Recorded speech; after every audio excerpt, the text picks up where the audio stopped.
प्रभु राम देव भगवान अल्लाह खुदा ईश आदि नाम एक ही शक्ति के हैं। वो कैसा है, कहां है, कैसे मिलता है, किसने देखा है? ये प्रश्नवाचक चिन्ह पूर्ण रूप से हटाने के लिए अवश्य सुनिए जगत गुरु तत्वदर्शी संत रामपाल जी महाराज के अमृत वचन, सर्व पवित्र धर्मों के पवित्र शास्त्रों के आधार पर। गीता ज्ञानदाता अपने से अन्य किसी परमेश्वर की शरण में जाने को कह रहा है, तो वो परमेश्वर सतलोक में, शाश्वत स्थान में, सनातन परम धाम में रहता है और वहां से वो चलकर आता है यहां संसार के अंदर अपने ही जानकारी वो स्वयं बताने के लिए। तो इस लीला अनुसार परमात्मा सन 1398 में बनारस यानी काशी शहर के बाहर एक तालाब था, उसका नाम है लहर तारा तालाब। उसके अंदर कमल के फूल के ऊपर आकर विराजमान हुए, एक नवजात शिशु का रूप धारण किया। वहां से एक नीरू नीमा नाम के जुलाहा दंपत्ति थे, उनका कोई संतान नहीं थी। वो प्रतिदिन स्नान के लिए वहां जाया करते थे।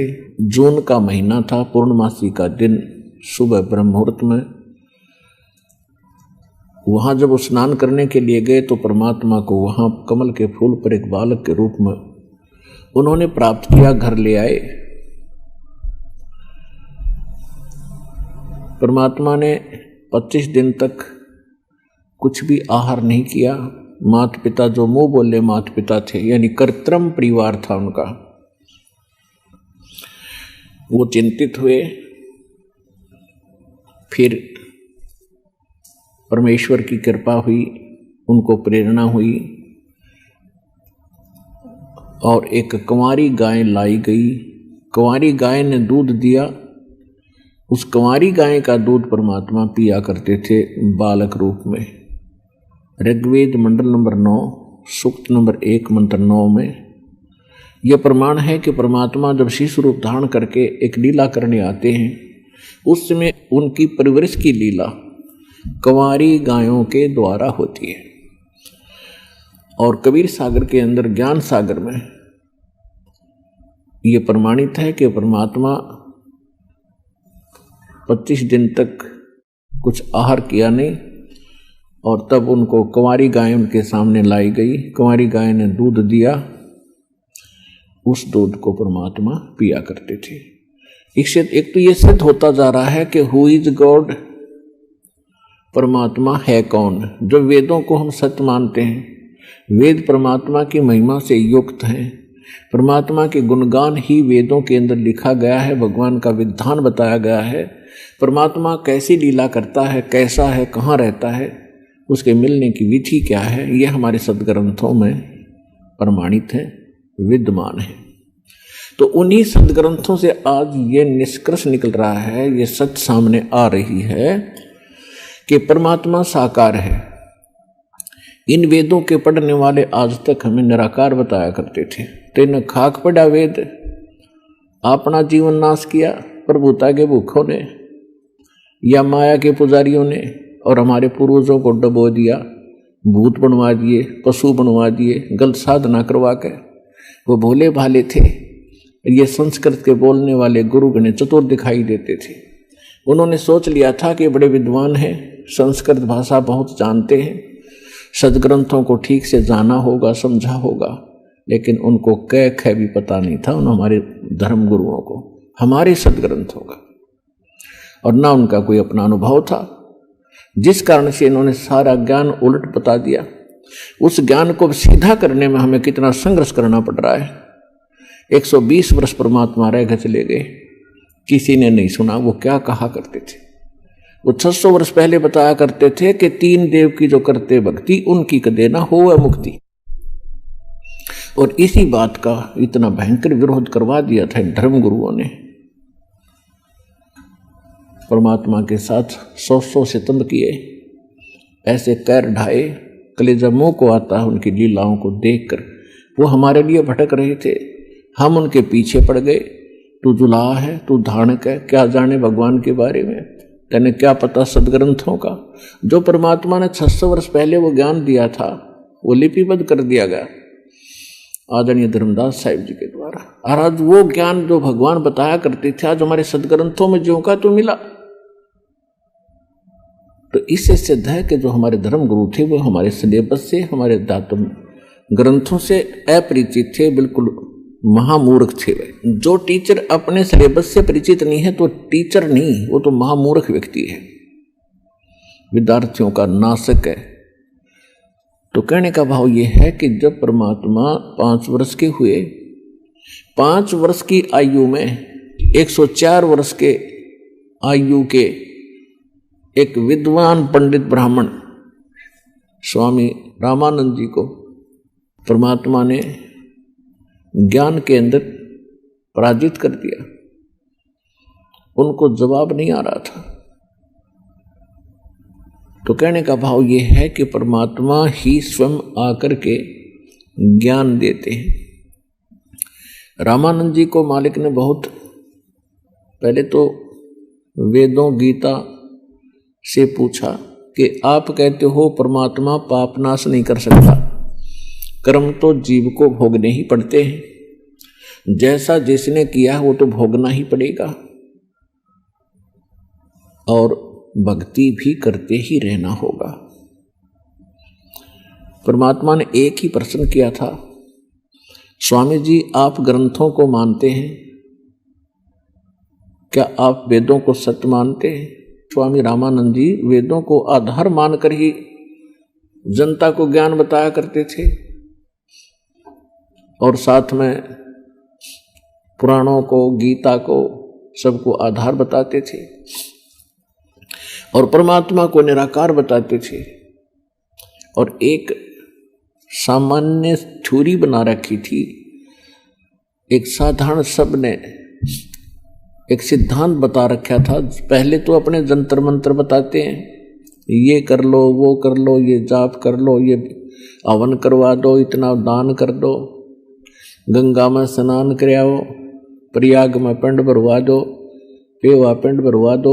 जब सारा कुछ करवा कर थक जाते हैं, कुछ राहत नहीं मिलती, फिर लास्ट में कहते हैं ये तुम्हारे प्रारब्ध के अंदर लिखा हुआ संस्कार है, ये तो भोगने से ही कटेगा, भक्ति करते रहो। अब यहां आकर के परमात्मा का जो ज्ञान है ये सीधा करता है प्रत्येक पहलू को। परमात्मा ने कहा कि यदि भक्ति करने वाले भक्त को और संकटों ने घेर रखा है, आपकी क्रियाओं से राहत मिली नहीं, तो वो संकट तो उसके ऊपर ज्यों का त्यों है, वो पीड़ित है, दुखी है। तो भक्ति करेगा कैसे, उसका विश्वास कैसे बनेगा परमात्मा के ऊपर कि कोई परमात्मा शक्ति है। और जैसे किसी के पैर में कांटा लगा है और वो किसी के पास जाता है कि बड़ा जानकार व्यक्ति है, उसने ये तो बता दिया कि तेरे पैर में कांटा लगा है जिस कारण से तुझे पीड़ा है, और वो ये कहे कि कांटा तो निकलेगा नहीं, मैंने सारा प्रयत्न कर लिया, ऐसे कर जूता पहन ले और आगे कांटे नहीं लगेंगे। तो कांटा लगे पैर में, जूता पहना नहीं जा सकता, कांटा निकले और फिर उसको सलाह दी जाए कि जूता मत निकाल देना, ये पहने रखना, तो वो पूरे सफर में जूता नहीं निकाल लेगा, क्योंकि वो कष्ट का अनुभव कर चुका है जूते के अभाव से कितनी हानि होती है। तो फिर वो व्यक्ति आजीवन जूता पहनेगा उस सफर में। इसी प्रकार हम जीवन रूपी सफर में चल रहे हैं। हमारे सफर में चाहे किसी प्रकार के कांटे हैं, हमारे जीवन में चाहे किसी प्रकार के कष्ट हैं, 3 ताप के कष्ट हैं, पूर्व के संस्कार यानी प्रारब्ध के कष्ट हैं, तो वो दुख तो देंगे ही देंगे, क्योंकि पाप से दुख होता है और पुण्य से सुख होता है। तो परमात्मा ने कहा कि आप वेदों को सत्य मानते हो स्वामी रामानंद जी। कहा भाई सत्य मानता हूं। तो यजुर्वेद अध्याय नंबर 8 के श्लोक नंबर 13 में 6 बार लिखा है, कि परमात्मा घोर पाप का भी नाश कर देता है यदि उसकी साधना सत्य हो और पूर्ण परमात्मा की भक्ति हो। अब बुद्धिमान लोगों को समझाना आसान होता है। स्वामी रामानंद जी चारों वेदों को कंठस्थ याद किए थे। 104 वर्ष की आयु हो गई थी। 16 वर्ष की आयु से उन्होंने संन्यास ले लिया था और ब्राह्मण के घर जन्म था तो बचपन से ही वेदों, गीता और पुराणों का अध्ययन स्वाध्याय वो किया ही करते थे। उनको कंठस्थ याद था कि यजुर्वेद अध्याय नंबर 8 के मंत्र नंबर 13 में ऐसा ही लिखा है। तो ऐसे गर्दन हिला रहे थे स्वामी जी। तो फिर परमात्मा से उन्होंने पूछा कि जो साधनाएं हम बताते हैं इनसे कोई राहत हो नहीं रही और वेद कुछ और कहते हैं, हमारा अनुभव उन पर खरा नहीं है, इसका कारण क्या है? तो परमात्मा ने कहा आपका इष्ट देव कौन है?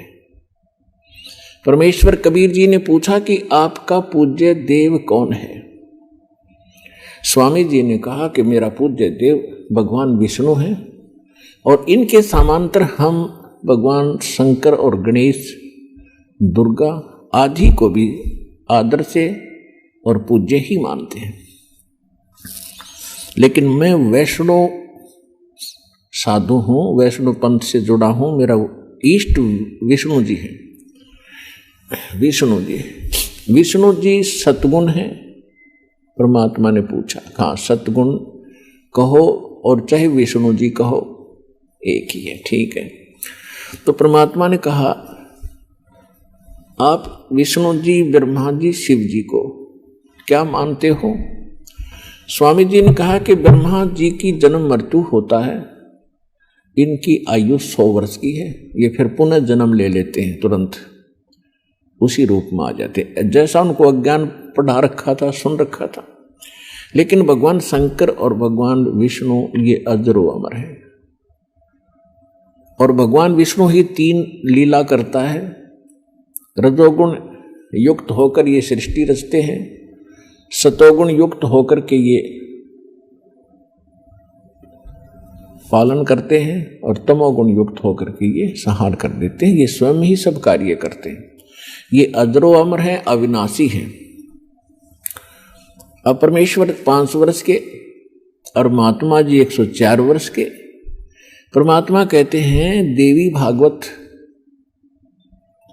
3रा स्कंद, उसमें आप पढ़ कर देखिएगा। अब वर्तमान के अंदर जो दास आपको बताएगा सचित्र मोटा टाइप, गीता प्रेस गोरखपुर से प्रकाशित, पृष्ठ 123 के ऊपर लिखा है। विष्णु जी कहते हैं तुम शुद्ध स्वरूपा हो, अपनी मां दुर्गा को तुम शुद्ध स्वरूपा हो, ये सारा संसार तुम्ही से उद्भासित हो रहा है। मैं ब्रह्मा और शंकर आपकी कृपा से विद्यमान है। हमारा तो जन्म और मृत्यु होता है, आविर्भाव और तिरोभाव होता है। हम नित्य नहीं हैं, हम अविनाशी नहीं हैं, आप ही नित्य हो, प्रकृति देवी हो। फिर भगवान शंकर कहते हैं कि भगवान विष्णु के बाद उत्पन्न होने वाले ब्रह्मा जी भी तो आपके ही पुत्र हैं, तो फिर मैं भी तो आपका ही बेटा हुआ। आगे काफी प्रकरण है इसके अंदर। तो परमात्मा ने कहा कि आप कहते हो इनके जन्म मृत्यु नहीं है, अरे इनके देखो ये खुद कहते हैं हम तो जन्मते और मरते हैं, हमारी माता दुर्गा है। और पिता कौन है इनका? अब वो तो बता ही चुके थे कि इनका कोई माता नहीं, कोई पिता नहीं। तो परमात्मा ने कहा मोती मुक्ता दर्शत नाही, ये जग है सब अंदरे, दिखत के तो नैन चश्म इनका फेरा मोतिया बंदरे।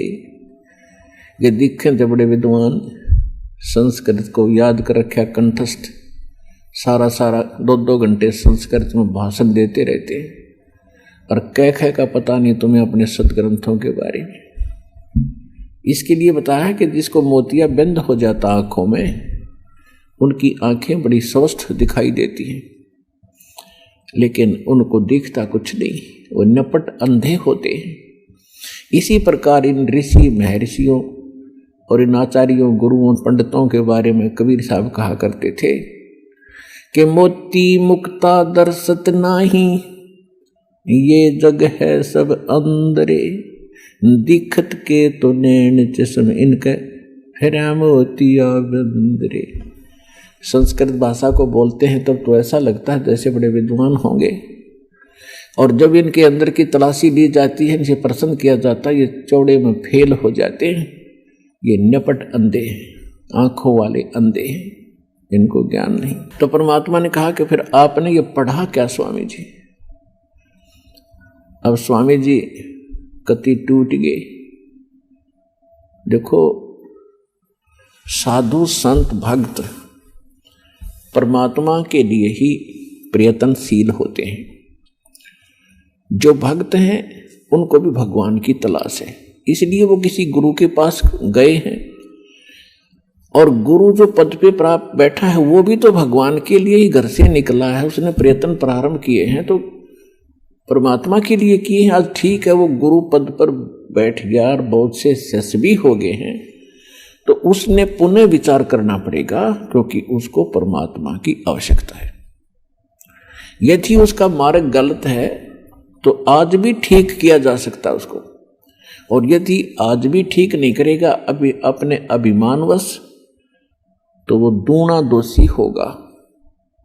वो इस कैटेगरी का होगा कि जानबूझ साची तजय करे झूठ तेने, और ताकि संगत है प्रभु सौपन में बिना दे। वो कृत घनी व्यक्ति होगा, चाहे वैसे गुरु बना बैठा है, जिसको ये पता लग गया तेरा ज्ञान गलत, तेरा नाम गलत, तेरी साधना गलत, और वो फिर भी हार मानने को स्वीकार तैयार नहीं है, यानी फिर भी ये नहीं कहता अपने शिष्यों को कि अभी मेरा मार्ग गलत है, तो वो कृतघ्नी प्राणी बताया है, उसके विषय में कहा है कि जानबूझ साची तजय और करे झूठ तेने, और ताकि संगत है प्रभु सौपन में भी नहीं थे। इसे नालायक आदमी की तो सौपने में भी भेंट नहीं होनी चाहिए इसके साथ। और जो उनके फंसे बैठे हैं भोली श्रद्धालु, अब उन्होंने स्वयं सोचना पड़ेगा।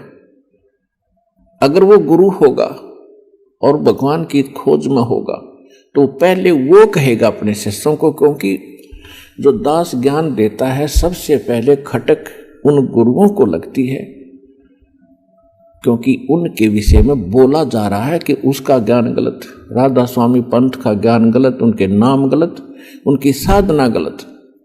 धन धन सतगुरु सच्चा सौदा सिरसा और जगमाल वाले के बारे में कहा जा रहा है, उनका नाम गलत, उनका ज्ञान गलत, उनकी भक्ति गलत, उनका रास्ता गलत। और जितने भी ये ब्रह्मा विष्णु महेश के पुजारी, आसाराम सुधांशु जी, ये कुमार स्वामी, ये इनका सारा मार्ग गलत, और ये तीन देव की भक्ति करते हैं, इनमें जीव का मोक्ष नहीं।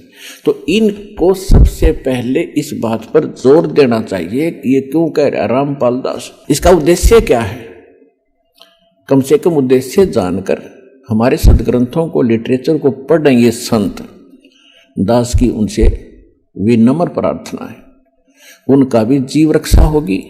उनके अंतर्गत जो भोले श्रद्धालु फंसे पड़े हैं उनको संत मान के, संत वही होता है जिसके पास पूर्ण ज्ञान हो, और साधना ठीक है नहीं तो भक्त नहीं है, ना वो गुरु है, वो तो एक अपना जीवन नाश कर रहे हैं। तो उनसे दास उनके हित के लिए कह रहा है। जैसे कोई रास्ते में जा रहा है और काफी लंबे सफर पर पहुंच गया और वहां उसको कोई टोक रहा है, कहां जा रहे हो भाई, तो उस स्थान का नाम बताते हैं और वहां कोई व्यक्ति खड़ा है, वो कहता है ये रास्ता ठीक नहीं है आपका, आप बहुत गलत जा रहे हो। तो उस व्यक्ति को क्या करना चाहिए, 1 2 4 और से सलाह लेनी चाहिए, भी सचमुच मैं जा रहा हूं, ये मार्ग ठीक है कि नहीं। और उसके साथ झगड़ने लग जा कि तू क्यों बोल रहा है मेरे मार्ग को गलत, तूने कैसे बता दिया गलत। तो ये बुद्धिमान का काम नहीं, ये तो महान नीच व्यक्ति करता है ऐसा व्यवहार। कोई कहता है भी तेरा रास्ता ठीक नहीं, तो उसने धन्यवाद करना चाहिए इसका, और सोचना चाहिए भी बता कैसे गलत जा रहा हूं, मेरा विश्वास दृढ़ कर कि मैं गलत जा रहा हूं।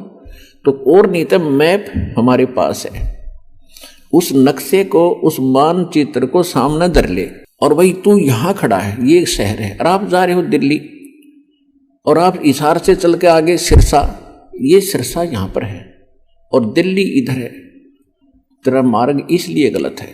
तो फिर उसने पुनर्विचार करना चाहिए।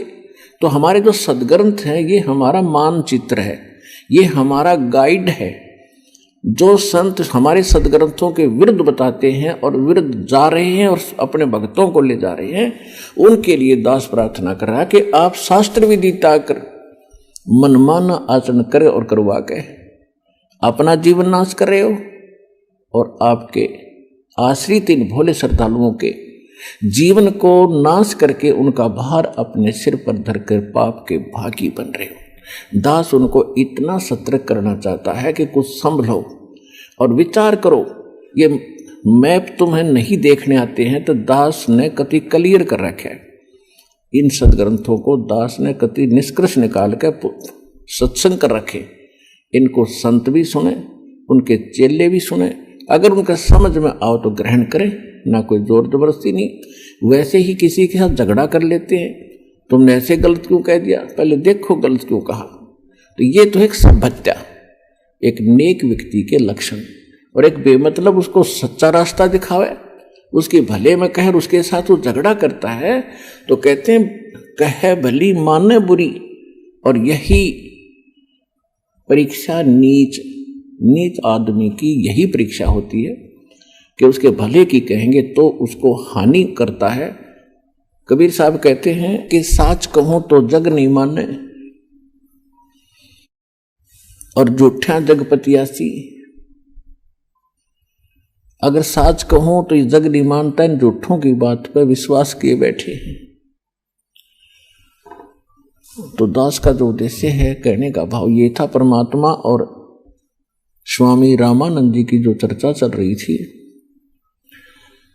जब स्वामी जी हर तरह से फेल हो लिए, उनकी हर बात को परमात्मा ने हर पॉइंट को कैंसिल कर दिया, तो परमात्मा ने कहा कि आप विष्णु जी के उपासक हैं, आप कहाँ जाओगे स्वामी जी। अब स्वामी रामानंद जी कहते हैं कि मैं स्वर्ग लोक में जाऊंगा। स्वर्ग लोक में कितने दिन रहोगे दाता। अब विद्वान पुरुष थे, तुरंत मान गए, श्रेष्ठ बता दिया कि जब तक मेरे पुण्य या भक्ति कर्म जो मैं कर रहा हूं, साधनाएं, ये पुण्य मेरे साथ रहेंगे तब तक मैं रहूंगा स्वर्ग में। उसके बाद यानी विष्णु जी के लोक में रहूंगा। परमात्मा बोले जब आपके पुण्य समाप्त हो जाएंगे स्वामी जी, फिर कहां जाओगे। फिर स्वामी जी ने कहा कि पता नहीं कहां जाना होगा। तो फिर ये क्या उद्देश्य लेकर आप भक्ति कर रहे हो। उसके बाद परमात्मा कहते हैं मैं बताता हूं आप कहां जाओगे।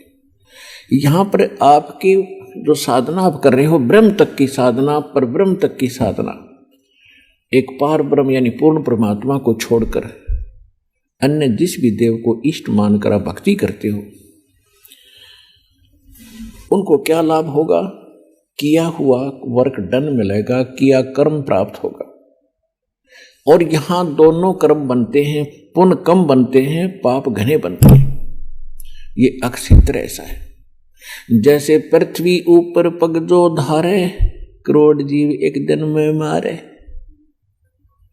एक दिन में करोड़ों जीवों को मारकर आप घर बैठते हो, किस लिए, अपने पेट के लिए। तो यहां दोनों कर्म आपके सुरक्षित हैं, पुण्य भी और पाप भी। पुण्य भी ऐड होते हैं, जुड़ते चले जाते हैं पुण्यों में, और पाप जुड़ते चले जाते हैं पापों में। तो यहां पाप घने होते हैं, पुण्य कम होते हैं। पुण्य तो करने से होते हैं, पाप स्वतः होते हैं। श्रीमद् भगवद गीता अध्याय नंबर 16 के श्लोक नंबर 23 और 24 में कहा है कि जो शास्त्र विधि को त्याग कर मनमाना आचरण करते हैं, मनमाने मंत्र जाप करते हैं, मनमानी पूजाएं साधनाएं करते हैं, नकली गुरुओं के पास जाकर भक्ति कर रहे हैं, उनको न तो कोई सुख हो सकता और न उनकी गति हो सकती और न उनको कोई सिद्धि हो प्राप्ति होगी। अर्थात यूजलेस, व्यर्थ, कति जीवन नाश हो रहा। आज आप देख रहे हो पूरे विश्व में, ये अभिमान की बात ना समझना, ये ज्ञान की बात समझना, पूरे विश्व में सतलोक आश्रम बरवाला जिला हिसार हरियाणा के अतिरिक्त कहीं शास्त्र अनुकूल साधना नहीं है, सब मनमान आचरण करें। तो जो साधनाएं वो कर रहे हैं उनसे लाभ तो होना ही नहीं, क्योंकि शास्त्र विरुद्ध है और पाप डेली हो रहे हैं। सत्तर ब्राह्मण की है हत्या, जो चौका तुम देवो नेता। ब्राह्मण सेंस हत्या जो होई, जल स्नान करत हो सोई। पृथ्वी ऊपर पग जो धारे, करोड़ जीव एक दिन में मारे। तो यहां पुण्यात्मा इस विचार करना पड़ेगा आपको, परमात्मा ने शिक्षित इसीलिए बनाया है। शिक्षा हम पढ़ रहे हैं, ग्रहण कर रहे हैं, एक रोजी रोटी का उद्देश्य लेकर हम सभी अपने बच्चों पे बेटा बेटियों को पढ़ा रहे हैं कि शिक्षा ग्रहण करें और आगे नौकरियां प्राप्त करें, इनकी रोजी रोटी ठीक चले। ये भी दास आपको बता दे, 1 करोड़ स्टूडेंट विद्यार्थी प्रति वर्ष शिक्षा पूरी करके फील्ड में आ जाते हैं। इन कितनों को नौकरी मिलती है? 1% को। 1 लाख मुश्किल से, और बाकी 10 लाख मान ले, 90 लाख तो फिर भी अपना वैसे ही काम करते हैं जो आम हम बिना शिक्षा ग्रहण किया करते थे। तो ये परमात्मा ने लालच देकर आपको पढ़वा दिया, और इस शिक्षा का केवल काम है कि आप भगवान को पहचान लोगे। अपने सदग्रंथों को, अपने घर में दबे खजाने को तुम खुद खोज लोगे। आप भिखारी बने फिरो थे, पूर्व पश्चिम उत्तर दक्षिण फिरदा दाणे दाणे नू। सर्व कला सतगुरु साहेब की हरि आए हरि आने नू। कि तुम एक पेट के लिए पता नहीं कहां कहां भटक रहे हो, और जब हमें सत साधना मिल जाएगी तो भगवान का विधान है आपका बरकत शुरू कर देगा, आपके घर भर देगा। जब आपकी नीयत भर जाएगी तो आपका घर भर गया, और आपके आए हुए संकटों का निवारण करेगा। लाखों रुपये बीमारियों पर लग रहे थे, हजारों रुपये बीड़ी तंबाकू शराब, महीने में 10-10 हजार रुपये खराब कर देते थे, वो बचत होगी। और फिर हम बेमतलब की परंपराएं बनाए बैठे हैं, इनको खत्म करेंगे। हम भगत बनकर जिएंगे, तभी हम आगे सफर पर बढ़ेंगे। तो प्रश्न चल रहा, उसी पर आते हैं। अब हम सदग्रंथों को स्वयं समझ रहे हैं और तब हम आगे बढ़ रहे हैं, और आपको विश्वास बहुत आसानी से हो रहा है। तो परमात्मा उनको बता रहे हैं, पुण्य तो करने से बनते हैं, पाप अपने आप बनते हैं। यहाँ का ये व्यवस्था ऐसी है। आपको बता दिया कि आप सुबह से लेकर शाम तक पेट के लिए या वैसे किसी काम वश जाते हो, तो एक दिन में हजारों जीवों को मारकर उनका पाप अपने सिर धर लेते हो, वो आपके बैड अकाउंट में। आपने पुण्य क्या किया सारा दिन में हिसाब लगा लो, और करते हो तो शास्त्रविद त्याग का मनमाना आचरण करते हो, उसका विशेष बेनिफिट आपको मिलना नहीं।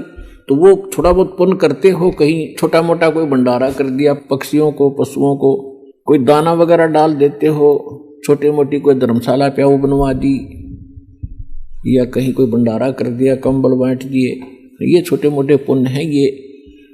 ये भी शास्त्र विरुद्ध है। जो मूल उद्देश्य मनुष्य का वो सफल नहीं होता इनसे। अब जैसे जमीन है, 1 एकड़ जमीन, उसमें फसल पैदा करने के लिए गेहूं बाजरा ज्वार, जो हमारी जीवन रक्षक है, हमारे जीवन की जो आवश्यकता है, उसको प्राप्त करने के लिए उस 1 एकड़ जमीन को कितनी बार तो बाना पड़ता है, संवारना पड़ता है।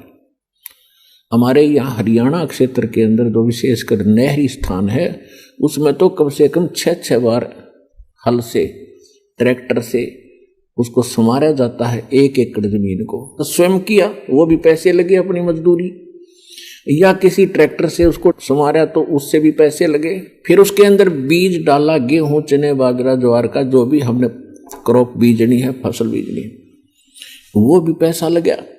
फिर उसमें खाद डाला, उसमें पैसा लगा, दवाई डाली, उसमें पैसा लगा। और फिर उसको सिंचाई की, उसमें पैसा लग गया, फिर उसको निकलवाया, मेहनत मजदूरी लगी या पैसा लग गया, फिर वो 2 दाने घर आए और उसी जमीन को आप छेड़ो मत, 1 वर्ष देखना उसमें कितना अड़ंगा पैदा हो जाएगा, वह दिखाई भी नहीं दे जमीन और कोरा कुबाड़ जामेगा जो आपके यूज का नहीं है।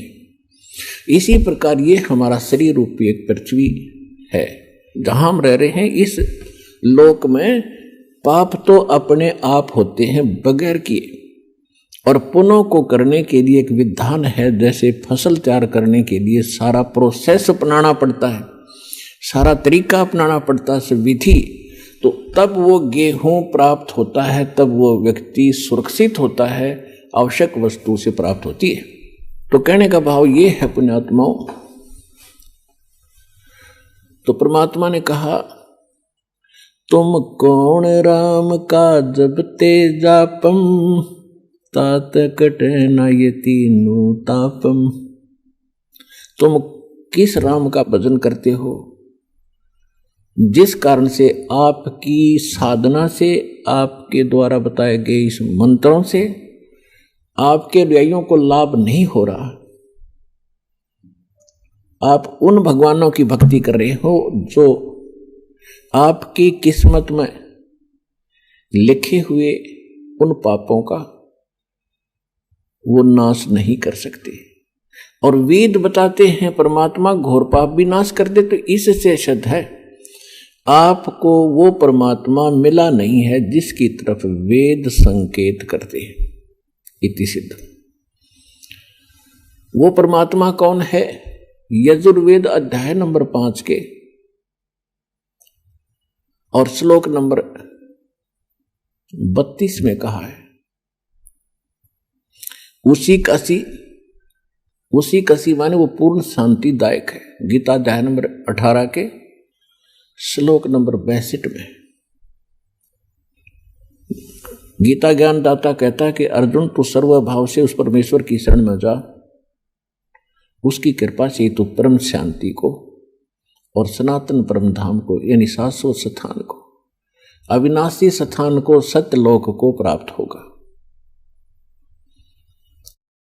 परम शांति को प्राप्त होगा। अब वेद क्या बताते हैं? यजुर्वेद अध्याय नंबर 5 श्लोक नंबर 32 में कहा है उसी कसी यानी जो पूर्ण शांतिदायक है। कबीर असी वो कबीर है, वो कबीर परमात्मा है। वेदों में उसको कबीर देव कहते हैं, हम उसको कबीर साहब कहते हैं, और कुरान शरीफ में उसको अल्लाहु अकबर कहा है। वो कबीर असी बमभारी असी, वो कबीर परमात्मा है जो बमभारी माने बंधनों का, अरी माने शत्रु, जो बंधनों का शत्रु है। अंगारी असी जो पाप नाशक है, पापों का शत्रु। अग माने पाप, अरि माने शत्रु, जो पापों का शत्रु है, जो पाप नाशक है। और बमभारी जो कर्म बंधनों, जो हमारे, क्योंकि हम संस्कार से यहाँ फंसे हैं, हमारे संस्कार यहाँ पर हैं, तभी हम उन संस्कारों से जन्म मृत्यु में लगे हुए हैं। कभी किसी से हमारा संयोग है, किसी के हम पुत्र बन गए, किसी की पुत्री बन गए, किसी के पति बने, किसी की पत्नी बने। तो ये संस्कार हमारे जो हैं, इनके कारण हम बंद में हैं, और ये काल की बंद है, कैद है, बंदी ग्रह है। तो फिर परमात्मा खुद बताते हैं कि बंदी छोड़ हमारा नामम, अदर अमर है अस्थिर ठामम। अमर करूं सतलोक पठाऊं, ताते बंदी छोड़ कहाऊं। अमर करूं, तुम्हें यहां सदा के लिए सुखी कर दूंगा, जन्म मृत्यु से रहित कर दूंगा, तुम्हारे सब पापों का नाश करूंगा, सब संस्कार और बंधन यहां से समाप्त कर दूंगा, इसलिए मैं बंदी छोड़ कहलाता हूं। अनंत कोट ब्रह्मांड में बंदी छोड़ कहाँ आए, सो तो एक कबीर हैं जो जननी जने नमाए। आदरणीय गरीबदास साहिब जी गांव छुरानी जिला झज्जर वाले हरियाणा वाले को परमात्मा मिले थे। 10 वर्ष की आयु थी तब उनकी।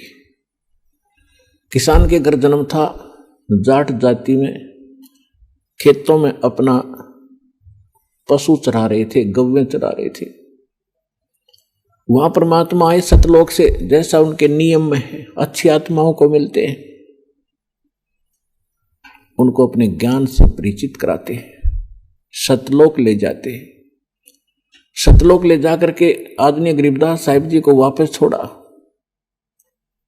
उनको मृत जान करके शमशान घाट पर रख दिया था, चिता के ऊपर रख दिया था। जब चिता के ऊपर वो सचेत हुए, उठ कर चले, तो उनको आभास हुआ कि सचमुच मैं कहीं और देश में गया था। अन्यथा वो सोच बैठते, घर पर स्वप्न होता तो सोचते मैं स्वप्न देखकर आया हूं। घर में हाहाकार मचा था, रिश्तेदार इकट्ठे हो गए थे और उनको चिता के ऊपर रख दिया गया था। तब उनको सचमुच वो एकदम दृश्य सारे सत्य महसूस हुए और परमात्मा ने उनके अंतःकरण में वो यथार्थ ज्ञान योग उनका खोल के और वो फीड कर दिया था, यथार्थ ज्ञान उनके अंदर भर दिया था। परमात्मा के ज्ञान से, परमात्मा के से प्राप्त दिव्य दृष्टि से गरीबदास साहिब जी ने फिर बताया, अनंत कोटि ब्रह्मांड का एक रति नहीं भारे, सतगुरु पुरुष कबीर हैं ये कुल के सिरजनहार। यानी हमारे सदग्रंथ बताते हैं कबीर इज गॉड, आंखों देखा वो महापुरुष बताते हैं Kabir is God. Who Kabir, वो कौन कबीर? अनंत कोट ब्रह्मांड का एक रति नहीं भारे, सतगुरु पुरुष कबीर हैं ये कुल के सिरजनहार। हम सुल्तानी नानक तारे दादू को उपदेश दिया, जात जुलाहा भेद न पाया वो काशी माहे कबीर हुआ। अब स्पष्ट भी कर दिया कि हु कबीर, जो काशी में जाति जुलाहा धानक रूप में रहा करते थे, वो है वो भगवान सिरजनार। हम सुल्तानी नानक तारे दादू को उपदेश दिया। गरीबदास साहिब जी कह रहे हैं कि मुझे और अब्राहिम सुल्तान अधम एक मुसलमान राजा था इराक देश का, उसको और आदरणीय दादू साहिब जी को, आदरणीय नानक साहिब जी को हम सुल्तानी नानक तारे और दादू को उपदेश दिया, जात चुलाहा भेद नहीं पाया वो काशी माहे कबीर हुआ। अब स्पष्ट कर रहे हैं गरीबदास साहिब जी के मुझे पार किया, दादू साहिब जी को पार किया, नानक जी को पार किया। अब दादू साहिब जी को परमात्मा ऐसे ही मिले थे जैसे गरीबदास साहिब जी को मिले थे। 7 वर्ष की आयु थी, जंगल में बच्चों में खेल रहे थे। एक साधु संत यानी जिंदा महात्मा का रूप बनाकर परमात्मा वहां आए, बच्चों से एक बात की, दादू जी को वहां लेकर गए, आत्मा को सतलोक के अंदर ऊपर के सब ब्रह्मांड दिखाए। दादू जी 3 दिन और 3 रात तक बेहोश रहे, अचेत रहे। सारे नगर में हाहाकार मच गई, गांव के अंदर रिश्तेदार इकट्ठे हो गए, ना मर रहा है, ना जी रहा है, ना खा रहा है, ना पी रहा है, कोमा के अंदर चला गया। अब सांस चल रही है, मृत भी नहीं कह सकते। तीसरे दिन परमात्मा ने उनको आत्मा को वापस छोड़ दिया।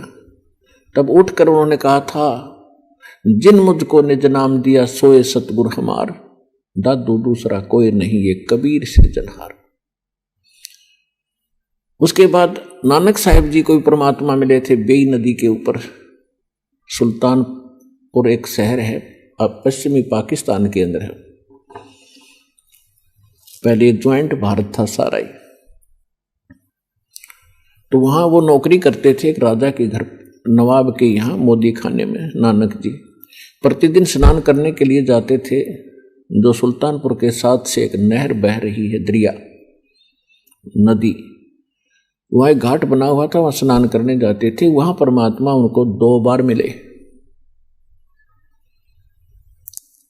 पहली बार तो वो अपने आप जैसे जहाँ काशी में रहते थे उस रूप में गए। दूसरी बार फिर वो जिंदा महात्मा के रूप में उनको उसी स्थान पर मिले। उनको दरिया के अंदर स्नान करने के लिए डुबकी लगाने की बहाना करके 3 दिन तक अदृश्य कर दिया, कहीं और स्थान पर उनके शरीर को रखकर। सतलोक के अंदर लेकर गए। तीसरे दिन ऊपर के सब ब्रह्मांड और सब कुछ दिखाकर अपना सचखंड सतलोक उनको वापस छोड़ दिया। तीसरे दिन जब नानक साहिब जी वापस आए और फिर उनको बताया गया था नानक साहिब जी को सतलोक के अंदर कि मैं काशी में जुल्हा रूप में रहता हूँ, कबीर मेरा नाम है और रामानंद जी मेरे गुरु हैं वहां पर। अब आदरणीय नानक साहिब जी की यह बात समझ में कम आई कि परमात्मा और धानक रूप में कहे वहां मैं जुल्हे रूप में रहता हूं और उधर से कहते हैं रामानंद जी मेरा गुरु है, तो भगवान का गुरु की क्या आवश्यकता है। तो ये असमंजस के कारण जब वो वापस आए तो उन्होंने पहली उदासी यानी पहली यात्रा, उदासी मीन संसार से उदास होकर के, ये संसार उनको फिर नकली दिखाई दिया, ये अस्थायी स्थान दिखाई दिया, हमारा वास्तविक स्थान नहीं है। जिस कारण से जगत से उदास होकर नौकरी त्याग कर नानक साहिब जी ने पहली यात्रा, पहली उदासी काशी की। अब वो उन्होंने जो ज्ञान प्राप्त हुआ था उसके आधार से अन्य भी किसी ब्राह्मण से, किसी मुल्ला और काजी से प्रश्न करते थे कि परमात्मा कौन है, कैसा है। जैसे हमारे हिंदू धर्म के धर्म गुरु बताते थे राम और कृष्ण ये परमात्मा है। नानक साहिब जी को आंखों देख चुके थे भगवान को, सतलोक कैसा है, ब्रह्मा विष्णु महेश जी की स्थिति कैसी है, वो कौन कितनी पावर रखते हैं। तो ये सब डिस्कशन करते करते पहुंच गए बनारस में। रामानंद जी के बारे में जानकारी प्राप्त की, तुरंत पता लग गया क्योंकि वो वेल नोन थे। वहां से जब पता चला कि आप, नानक साहिब जी ने रामानंद जी से पूछा कि यहाँ कोई कबीर नाम के कोई दुल्हा धानक है। अब रामानंद जी की आंखों में आंसू आ गए, क्योंकि अब रामानंद जी की कथा को पूरा करेंगे थोड़ा सा हिंट में। अब रामानंद जी क्योंकि परमात्मा से परिचित हो चुके थे उनको, तो रामानंद जी ने एक सेवक भेज दिया नानक जी के साथ अपने आश्रम से, वहां जहां कबीर परमात्मा बैठकर जुलाहे का काम कर रहे थे, खड्डी में कपड़ा बुने थे। अब नानक जी को लेकर के वो सेवक यानी दास भगवानों का, और वहां पहुंचा जहां परमात्मा कपड़ा बुन रहे थे, अपने कुटिया में बैठे थे अपनी झोपड़ी के सामने। अब उस बच्चे ने जाति प्रणाम किया और जब नानक साहिब जी ने देखा सामने कि ये तो वही है जो सचखंड में मैंने देखा था, तब उन्होंने आंखों में आंसू भर के कहा था, भाई सूरक मुलुक की वेश ए ठगवाड़ा ठगी देश। ये खरा सियाणा बहुता बार ये धानक रूप रहा करता, लोगों धानक रूप रहा करता। आंखों में आंसू भर गए, भगवान को सचखंड में देखा, वही यहां बैठा धानक के रूप में, चरणों में गिर गए। और फिर परमात्मा ने कहा कि प्रथम मंत्र दिया, फिर कहा सतनाम आपको फिर देंगे, सतनाम बिना मोक्ष नहीं हो सकता। तो नानक साहिब जी ने सचखंड में जो देखा था भगवान, वही देखा जब यहां पर, तो कहा था वाहे गुरु सतनाम श्री वाहे गुरु, यानी सतनाम मिले अरियो गुरु, वाह गुरु तेरी वाह गुरु, यानी धन्यवाद करते हुए कहा कर वाह वाह वाह भाई वाह, बड़ा यानी उत्तम वस्तु को, और साथ में धन्यवादात्मक जो है ये एक सामूहिक शब्द है, वाह वाह वाह गुरु और सतनाम श्री वाहे गुरु। सतनाम, तो सतनाम दो अक्षर का, जिसमें एक ओम अक्षर है और एक और सांकेतिक है, जिनको सतनाम प्राप्त है उन बच्चों को पता है। तो सतनाम के बिना मोक्ष नहीं। सतनाम आज इस पृथ्वी पर दास के अतिरिक्त किसी के पास नहीं। अगर कोई इसको हटकर कोई दे भी रहा हो पढ़ के हमारी पुस्तक से, वो अधिकारी नहीं। एक ड्राइविंग लाइसेंस है गाड़ी चलाने का, यदि उसको भी कोई नकली बनवा रहा हो तो वो भी मौके में काम ना देगा, उसको सजा होगी। धोखा कितने दिन दे रखो, जिस दिन वो फंसेगा पकड़ा जाएगा उसी दिन उसकी सीधी सजा होगी। इसी प्रकार ये दो नकली संत हैं और नकली नाम दे रहे हैं और नकली गुरु बनकर शिष्य बना रहे हैं, ये डुप्लीकेट लाइसेंस बना रहे हैं, ये भी दोषी हैं और इनके चेले भी हानि उठाएंगे, इनको भी बहुत नुकसान होगा। तो दास का उद्देश्य यह है कि इनको सबको सतर्क करूं, सावधान हो। सरेआम टेलीविजन पर कहने लग रहे, पुस्तक बनाकर भेज दी, सीडी वगैरह बनाकर भेज रहे हैं भक्त, तो किस लिए? तो क्यों नहीं कोई सामने आ रहा? कोई तो कह रामपाल झूठ बोला है, और झूठ जो तो कोई कह दे झूठ बोला, सिद्ध करो एक बात को, झूठ सिद्ध कर दो, एक तो सिद्ध कर दो आप। तो पुण्यात्मा, तुम्हारा सौभाग्य है कि आपको सहज में भगवान मिल गया, चाहे कोई दुखमय आया है, चाहे कोई जिज्ञासु बनकर आया है, ये सब परमात्मा की रजा है। भक्ति मुक्ति के दाता सतगुरु भटकत प्राण फिरंदा, उस साहिब के हुक्म बिना नी तरवर पाथे लंदा। उस परमात्मा की दया से ही आप यहाँ पर उपस्थित हुए।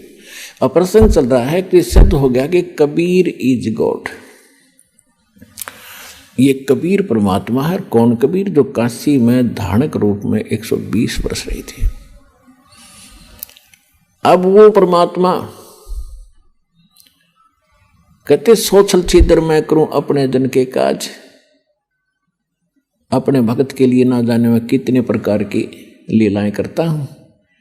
कभी कोई रूप बना लेता हूं, कहीं कुछ रूप में बैठ जाता हूं, कभी किसी रूप में, यानी उनको सतमार्ग बताने के लिए ही मैं प्रयत्नशील रहता हूं। गोता मारूं स्वर्ग में, जा बैठूं पाताले,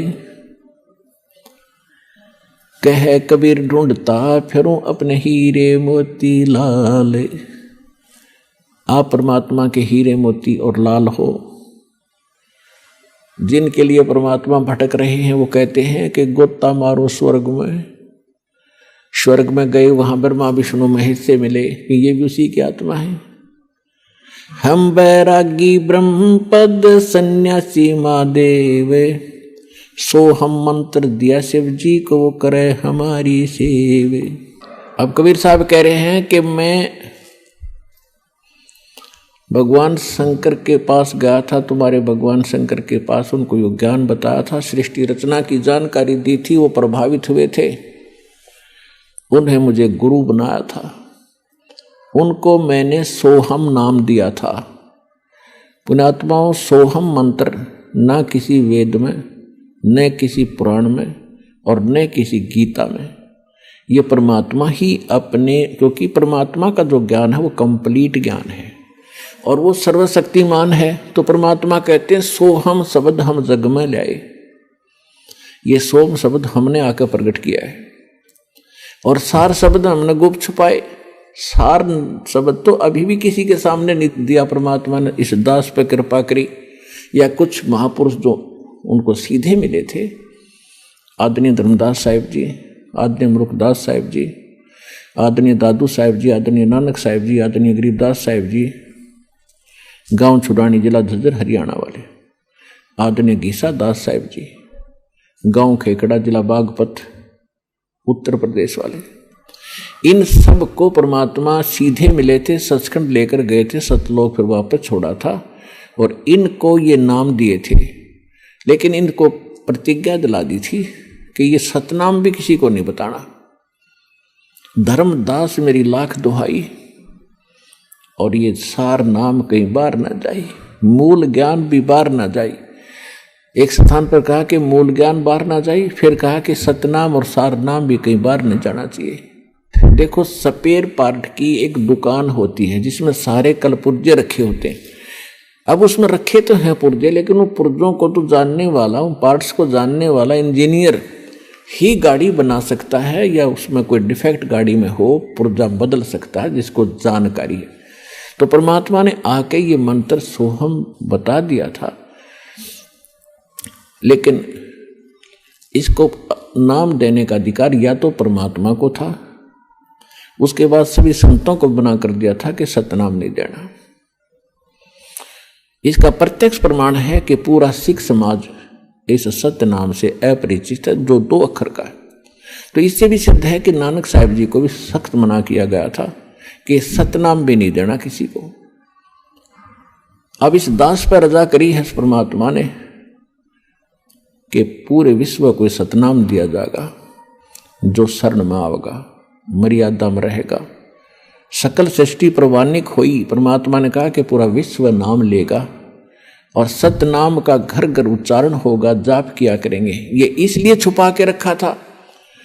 परमात्मा ने कहा था अपनी प्यारी आत्माओं को, सभी को समझा दिया था कि यदि आप इसको डिस्क्लोज कर दोगे, सतनाम को, 2 अक्षर के को, तो आने वाले समय में ये काल अपने दूत भेजेगा। ये जितने राधा स्वामी, धन सतगुरु, सच्चा सौदा, सरसार, जगमाल वाली, सरसा वाले, ये जितने सुधांशु जी हैं, गासाराम, ये जितने बड़े, अब ये सारे काल प्रेरित हैं। इनको ज्ञान नहीं किसी वस्तु का, ना इनको भगवान का पता, ना उनके विधि विधान का पता। तो इनके पास, और जैसे 12 कबीर पंथ चले हैं, गरीबदास जी को भी आदेश परमात्मा ने मना कर दिया था कि लिख दे, पर इसको दान नहीं करना। पूरे गरीबदास पंथ में ये 2 नाम का अक्षर नहीं था। केवल गरीबदास जी को एक विशेष हिदायत दी गई थी। परमात्मा संग रहते हैं पल पल में। उन्होंने हमारी एक पीढ़ी को लगातार एक ही व्यक्ति को आदेश दिया ये नाम देने का, और वो केवल अपने एक उत्तराधिकारी बनाकर जाता रहा, उसको ही देते रहे, अन्य को नहीं दिया। तो जिस कारण से यह जोत वहां से जला हुआ कनेक्शन जुड़ा हुआ इस दास तक पहुंचा। मेरे पूज्य गुरुदेव जी ने यह मंत्र सार नाम किसी को नहीं दिया, सिर्फ मुझे कहा और मेरे को आगे दान करने का और खुल्लम खुला आदेश दे दिया कि अब तू दान करिए, तुझे फिर से कोई आदेश होगा परमात्मा का। 1997 में परमात्मा स्वयं आकर के इस दास प्रजा करी कि अब इस सार नाम भी प्रत्यक्ष करते बेशक और सतनाम भी खुल्लम खुला देते। अब समय आ गया।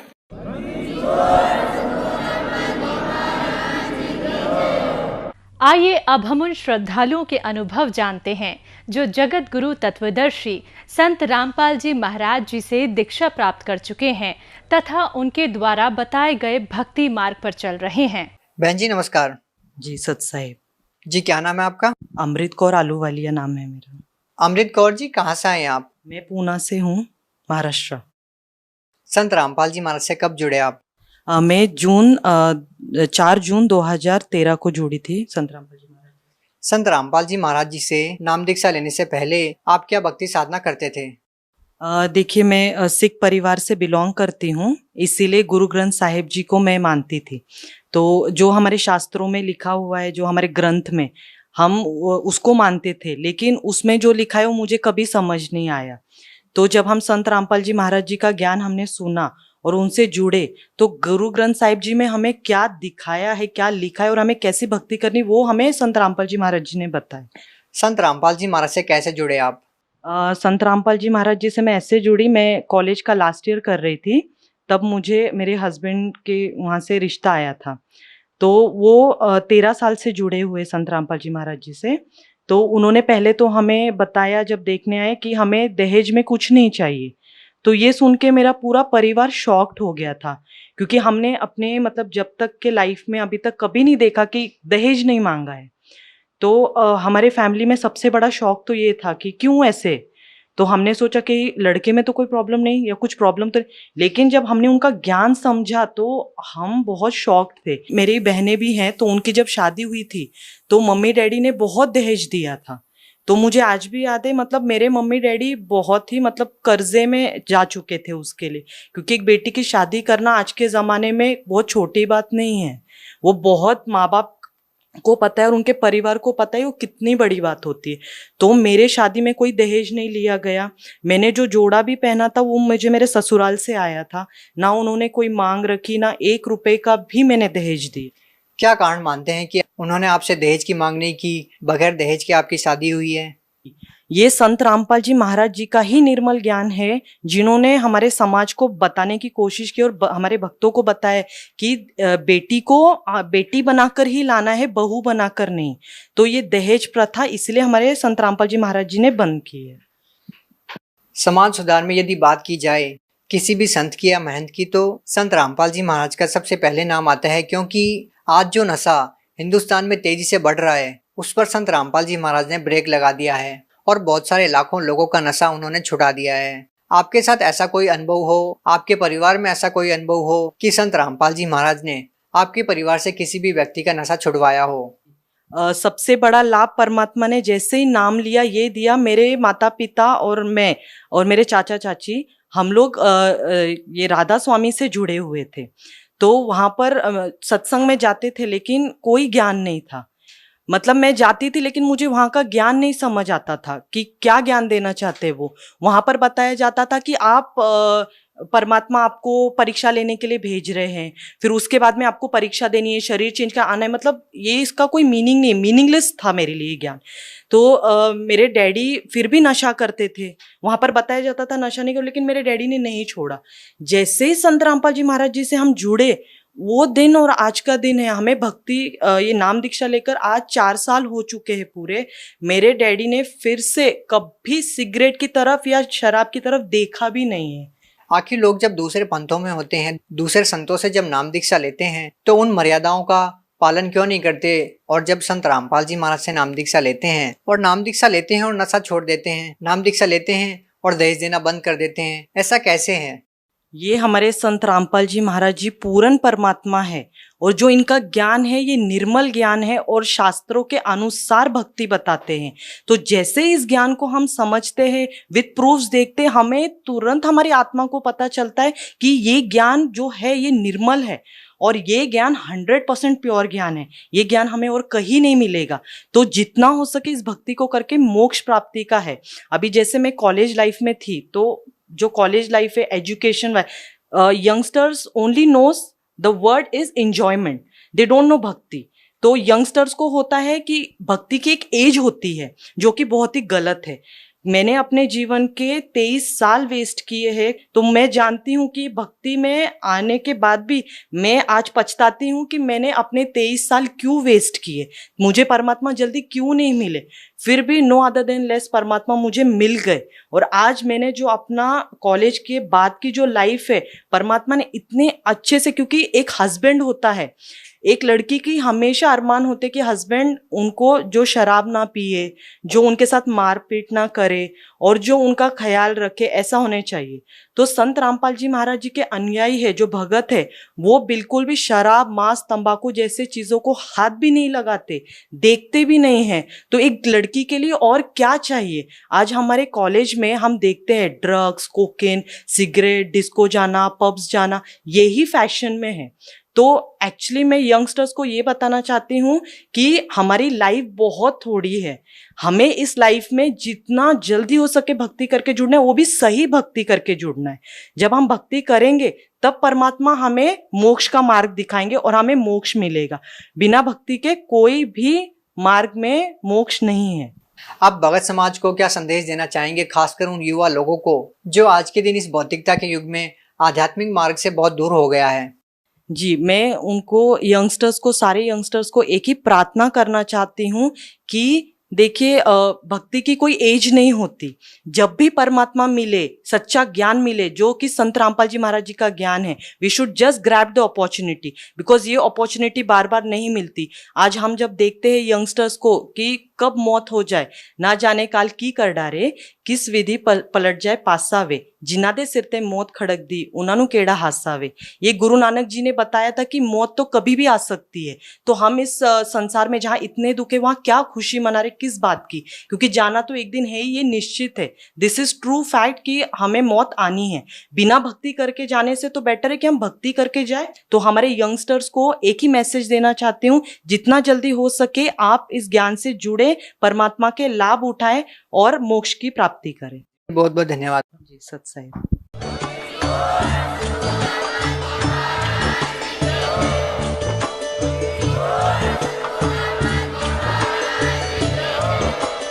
आप सुन रहे थे जगत गुरु तत्वदर्शी संत रामपाल जी महाराज जी के मंगल प्रवचन। अधिक जानकारी के लिए विजिट कीजिए हमारी वेबसाइट www.jagatgururampalji.org। संत रामपाल जी महाराज जी के शुभ आशीर्वाद से पूरे विश्व भर में 500 से भी ज्यादा नाम दीक्षा केंद्र हैं, जिन पर संत रामपाल जी महाराज जी द्वारा ऑनलाइन निशुल्क नाम दीक्षा दी जा रही है। अपने नजदीकी नाम दीक्षा केंद्र का पता करने के लिए